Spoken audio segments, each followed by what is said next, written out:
Lähdetään katsomaan tänne sisähalleihin, mitä on. Ja oikeastaan kun ollaan tämmöisessä Lepaa-messulla ja muuta, niin on hyvä puhua valoista. Ja sitä varten mennään tänne Greenluxin osastolle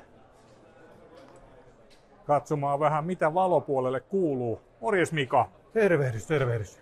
Mitäs Greenlux Oy, niin, tai Greenlux Lighting Solutions tarkemmin, niin mitä kaikkea te tarjoatte? No, meillä on valaistusta melkein joka lähtöön. Kahdella brändillä toimitaan, Greenlux Light ja valoja. Greenlux Light on meidän yleisvalaistuksen tuoteperhe.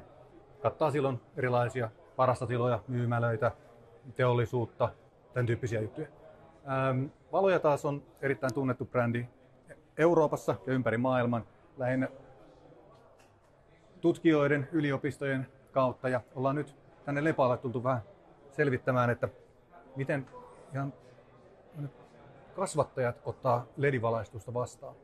Eli paljon on käytössä jo tutkimuspuolella, mutta vielä on paljon korvattavaa, kun suurpainenatriumlamput pikkuhiljaa ehkä alalta väistyy.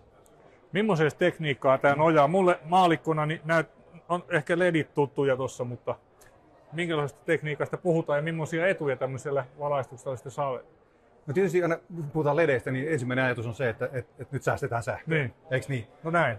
Joo. Ja sitähän me toki tehdään, että tuossa on niin 350-wattinen LED-valaisin, jonka voi heittämällä heittää 600-wattisen tilalle. Sähkönsäästö on huima. Mutta ei pelkästään se, vaan me ollaan tehty toistakymmentä vuotta tutkimusta siitä, että miten valo ja eri valon aallonpituudet vaikuttaa eri kasveihin, eri kasvien kasvuvaiheissa. Ja sen takia nyt, jos me katsotaan noita lähemmin, niin me huomataan, että siellä on semmoista valkoisia ledejä, mitä ehkä voidaan kuvitella, että näitä voitaisiin käyttää yleisvalaistuksessa. Nämä nyt ei ole ihan perinteisiä. Sen lisäksi meillä on siellä kaukopunaledejä ja punaisia ledejä, jotta me saadaan fotoneita, joita kasvit rakastaa. Ja meidän spektrissä, varsinkin tässä spektrissä, on erikoisuutena myöskin se, että siinä on pieni pala UV:ta. Ei sen takia, että se olisi jotenkin vaarallista tai se desinfioitaisi, vaan sen takia, että se pitää kasvit enemmän kompaktina. Jos ajatellaan vaikka tomaatin tainta, niin on mukavampi siirtää tomaatin tainta, joka ei ole kovin pitkä ja heiluva, vaan olisi niin kuin vahva ja rakenteeltaan hyvä. Ja spektrejä on sitten erilaisia. Tämä on se, mikä tulee niin kuin erikoisuukset. Jos meillä on yleisvalaistuksen puolella, meillä voi olla niin kuin kylmänvalkoista ja lämminvalkoista. Niin tässä me puhutellaankin tuotetta tai eliötä, jolla ei ole silmiä, jolloin me annetaan sille erilaisia vaihtoehtoja. Valo voi olla punertavaa, tai niin kuin tässä huomataan, kasvatusvalo voi olla myös ihmisen silmään hyvin valkoiselta vaikuttavaa. Ei ole todellakaan sama, että millaista valoa ruvetaan kasveille laittamaan. Että otetaan tuo tavallista hallivaloa, niin ne ei todellakaan auta siihen kasvin kasvuun samalla lailla kuin nämä teidän järjestelmät. No ei samalla tavalla. Toki kaikki valo auttaa. Se on niin kuin tutkitusti selvä. Mutta jos me halutaan saada niin kuin kasville jotain ominaisuuksia, vaikka se, että semmoinen salaatti, jonka kuuluisi olla vähän punertava, niin me tarvitaan sille semmoista valoa ja riittävän paljon, jotta se ottaa sen punaisen värin. Tai jos me halutaan vaikuttaa kasvin makuun, me voidaan tehdä se valolla. Valon tarjoajia on paljon, niin mikä on teidän niin kuin se etu tässä markkinassa, esimerkiksi kilpailuja ajatellaan? Toki siellä on monenlaista tarjontaa, mutta te olette tehneet paljon tutkimusta, niin onko se just siellä, että teillä on tietotaito tähän parhaaseen mahdolliseen kasvin kannalta tulevaan valoon? Se on varmaan niin kuin suurin osa sitä. Että me ollaan tehty yli 650 tutkimusta. Me ollaan tehty tutkimusta varmaan kaikkien isoimpien yliopistojen kanssa ja tutkimuslaitosten kanssa. Ne luottaa tähän meidän niin kuin tietotaitoon ja tekniikkaan. Mutta se, että me pystytään käyttämään se tietotaito, mikä meillä on, ja tuoda sillä niin kuin tuotteita, jotka varmasti toimii asiakkaalle. Tai että jos asiakkaalla joku meneekin pieneen, niin meillä on biologeja töissä, jotka pystyy auttamaan ja sanoo, että hei, onko sä katsonut tätä juttua, onko sä katsonut tota juttua? Eli tässä mennään tosiaan, niin lähdetään sieltä ihan kasvin kannalta sitä valoa, että mikä on sille parasta. Mutta sitten teillä on paljon muutakin valoja, kun täällä hallissa ollaan, niin täälläkin katossa jo LEDit näyttää olevan osassa kohtaa ainakin, niin sehän on teillä kanssa tämmöistä, niin kuin, ja meidän katsojilla varmasti jo paljon, niin tuotantolaitoksia, kaikenlaista teollisuushalleja, jopa autotallia ihan peruskaikia, niin teillä on valoratkaisut sinnekin. Kyllä, joo. Greenlux Light-brändillä meillä on erilaisia valaisimia halleihin, varastoihin, myymälöihin. Tässä on aika tyypillinen myymälä tai toimistovalaisin. Erikoista näissä meidän tuotteissa on se, että me pyritään aina siihen parhaaseen valotehokkuuteen. Et jos ajatellaan vaikka muualla tehtävää tuotantoa, jossa valotehokkuus voi olla 120-140 luumenta per watti. Me pyritään sinne 180 luumenta per watti. Eli me otetaan kaikella sillä sähköllä, mikä me tuonne valaisimeen tungetaan, mahdollisimman paljon valoa ulos. Mikä tarkoittaa sitä, että sulla on vähemmän valaisimia, mutta sitten sulla on myöskin pienempi sähkölasku. Eli enemmän vähemmällä. Enemmän vähemmällä, kyllä.